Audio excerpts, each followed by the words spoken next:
Hello সবাইকে। আজকের এই নতুন বিশ্লেষণে আপনাদের স্বাগত জানাচ্ছি। কথা না বাড়িয়ে চলুন সরাসরি আজকের টপিকে ঢুকে পড়ে। আজকে আমরা খুব ইন্টারেস্টিং একটা ঐতিহাসিক বিষয় নিয়ে আলোচনা করব, আর আমাদের আজকের ফোকাস হল সূরা মারিয়ামের সংক্ষিপ্ত ব্যাখ্যাও। একটু ভাবুন তো, কেন একজন ভিনদেশী রাজা সম্পূর্ণ নতুন একটা বিশ্বাসের কথা শুনে আক্ষরিক অর্থে কান্নায় ভেঙে পড়েছিলেন? চলুন সপ্তম শতাব্দীর আবিসিনিয়ার একটা প্রাচীন খ্রিস্টান রাজদরবারের কথা চিন্তা করি। মক্কার চরম নিপীড়ন থেকে বাঁচতে একদল মুসলিম শরণার্থী সেখানে আশ্রয় খুঁজছে, আর মক্কার প্রভাবশালী প্রতিনিধিরা জোরালো দাবি জানাচ্ছে তাদের ফেরত দেওয়ার জন্য। ঠিক সেই মুহূর্তে আসলে কি ঘটেছিল সেখানে? এই পুরো ব্যাপারটা বুঝতে আজ আমরা আমাদের এই বিশ্লেষণটা মূলত দ্য কুরআন প্রজেক্ট এর ইংরেজি অনুবাদের উপর ভিত্তি করে এগোব। আমরা সেই ঐতিহাসিক টেক্সট বা পাঠ্যটার গভীরে যাব, যেটা সেই দিন ওই অসহায় মানুষগুলোর জীবন বাঁচিয়ে দিয়েছিল। মানে বিষয়টা আসলেই অবিশ্বাস্য।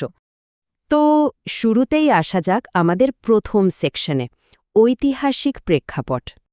ইতিহাসের এই মুহূর্তটা সত্যি অসাধারণ। মক্কার প্রতিনিধিরা যখন রাজা নাজ্জাশীর কাছে ওই শরণার্থীদের ফেরত দেওয়ার জন্য চাপ দিচ্ছিল, ঠিক তখন জাফর বিন আবি তালেব সামনে এগিয়ে এলেন। তিনি কোনো ভনিতা ছাড়াই তাদের নতুন বিশ্বাসের কথা তুলে ধরে বললেন, হে রাজা, আমরা অজ্ঞতায় নিমজ্জিত ছিলাম এবং অত্যন্ত দুর্নীতিগ্রস্ত হয়ে পড়েছিলাম। তারপর মোহাম্মদ আমাদের কাছে ঈশ্বরের বার্তাবাহক হিসাবে এলেন। এমন অকপট একটা কথা শোনার পর রাজা তাদের ধর্মগ্রন্থ থেকে কিছু অংশ পাঠ করে শোনাতে বললেন। জাফর তখন সূরা মারিয়ামের কিছু অংশ তিলাওয়াত করেন। আর জানেন, আবিসিনিয়ার সেই খ্রিস্টান রাজা তিলাওয়াত শুনে এতটাই ইমোশনাল হয়ে পড়েছিলেন যে কান্নায় তার দাড়ি ভিজে গিয়েছিল। জাস্ট চিন্তা করুন, এই টেক্সটের ঐতিহাসিক আর আবেগিক প্রভাবটা সেই মুহূর্তে কতটা শক্তিশালী ছিল। এবার আমরা দ্বিতীয় সেকশনে যাব, জাকারিয়া ও ইয়াহিয়ার ঘটনা। সূরার একেবারে শুরুর অংশটা যদি আমরা দেখি, এটা শুরু হচ্ছে একজন অত্যন্ত বৃদ্ধ মানুষের একান্ত ব্যক্তিগত আর ভীষণ মরিয়া একটা প্রার্থনার মধ্যে দিয়ে।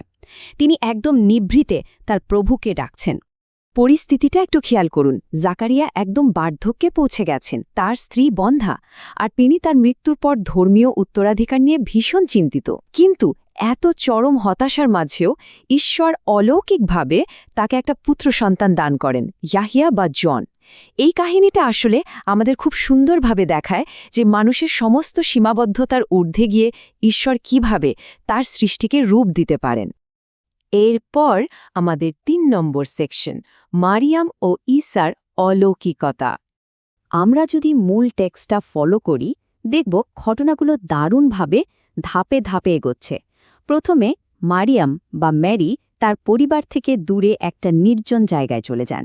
এরপর ঈশ্বরের ফেরেশতা জিব্রাইল বা গ্যাব্রিয়েল একজন নিখুঁত মানুষের রূপ ধরে তার সামনে উপস্থিত হন।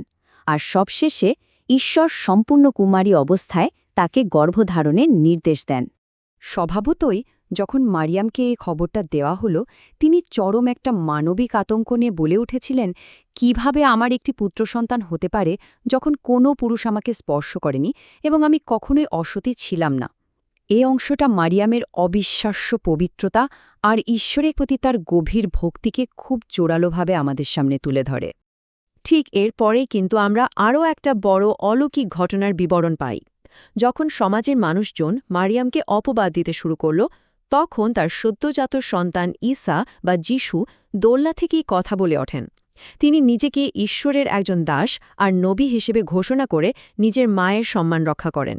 টেক্সটিতে এই স্পেসিফিক মিরাকলটার একদম স্পষ্ট বিবরণ দেওয়া আছে। চলুন ৪ নম্বর সেকশনে যাওয়া যাক, ইব্রাহিম ও অন্যান্য নবীগণ। এখানে দারুণ একটা কানেকশন আছে। নবী ইব্রাহিম বা আব্রাহাম এক ঈশ্বরকে মানতে গিয়ে তার মূর্তিপূজক পিতা আর নিজের জন্মভূমি ছাড়তে বাধ্য হয়েছিলেন।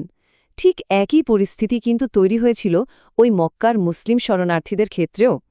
তারাও জন্মভূমির বহু ঈশ্বরবাদকে প্রত্যাখ্যান করে নিজেদের বিশ্বাস বাঁচাতে পরিবার ছেড়ে আবিসিনিয়ায় পালিয়ে এসেছিল। এই অসাধারণ সাদৃশ্যটা নিশ্চয়ই সেই শরণার্থীদের জন্য বিশাল একটা সান্ত্বনা ছিল, তাই না? সূরার ৫১ থেকে ৬৫ নম্বর আয়াতের দিকে তাকালে আমরা নবীদের একটা সুস্পষ্ট বংশধারা দেখতে পাই। মানে জেনারেশনের পর জেনারেশন, নূহ থেকে ইদ্রিস, তারপর ইব্রাহিম আর সবশেষে ইসরাইল। টেক্সটটা এখানে খুব স্ট্রং একটা লজিক দাঁড় করাচ্ছে যে সময়ের সাথে সাথে এই সব নবী আসলে একটা অভিন্ন আর ধারাবাহিক বার্তাই মানুষের কাছে পৌঁছে দিয়েছেন। আর এই সেকশনের সবচেয়ে ক্রুশিয়াল পয়েন্টটাই হলো ওই অভিন্ন বার্তা। এই নবীগণ যে শুধু একই একেশ্বরবাদী শিক্ষা দিয়েছেন তাই নয়, বরং যখনই পরম করুণাময়ের আয়াত তাদের সামনে পাঠ করা হতো, তারা সবাই একইভাবে মাটিতে লুটিয়ে পড়ে কাঁদতেন। এই শারীরিক এবং আত্মিক বিনয়ের জায়গাটা তাদের সবার মধ্যে একটা অবিচ্ছেদ্য কানেকশন বা সংযোগ তৈরি করে দিয়েছে। এবার আমরা আসছে আমাদের আলোচনার একেবারে শেষ অংশে, ৫ নম্বর সেকশন, তৌহিদ বা একত্ববাদের বার্তা।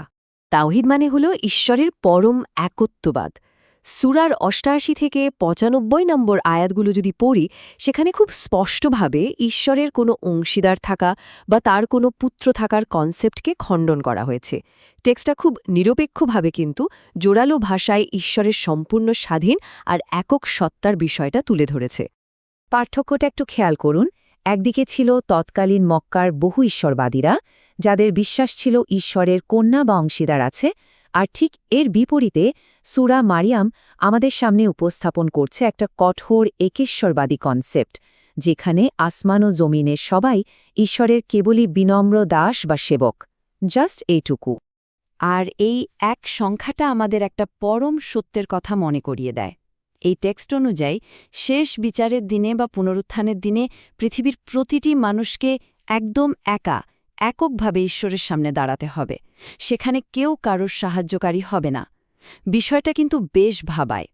সো আমরা যদি আজকের এই পুরো ঐতিহাসিক আর টেক্সচুয়াল বিশ্লেষণটাকে একটু সামারাইজ করি, মূলত ৩টি জিনিস আমাদের সামনে উঠে আসে: পরমেকেশ্বরবাদ বা তাওহীদ, যুগে যুগে নবীদের একই বার্তার ধারাবাহিকতা এবং পরকালের জবাবদিহিতার নিশ্চয়তা।